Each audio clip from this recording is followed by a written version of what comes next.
السلام علیکم دوستو، آج میں آپ کو لیموں سے رنگت نکھارنے کا ٹوٹکا بتاؤں گا۔ لیموں میں جلد کو صاف کرنے کی خاص صفت موجود ہے۔ جلد کے اوپر تمام پھوڑوں، پھنسیوں اور خارش وغیرہ کی صورت میں لیموں کا استعمال مفید ہے۔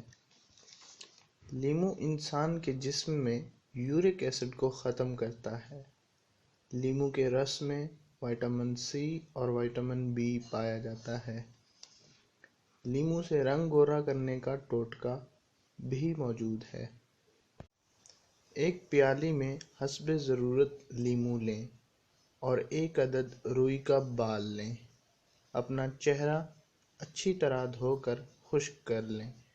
روئی کا بال لیموں کے رس میں بھگو کر اپنے چہرے پر ہلکا ہلکا مساج کریں۔ 10 منٹ تک مساج کرتے رہیں اور اس کے بعد تازہ پانی سے منہ دھو لیں۔ یہ عمل ہفتے میں 3 سے 4 دن جاری رکھیں۔ کچھ ہی دن میں آپ کا رنگ گورا ہو جائے گا۔ یہ ویڈیو اپنے دوستوں تک ضرور پہنچائیں۔ شکریہ۔ اللہ حافظ۔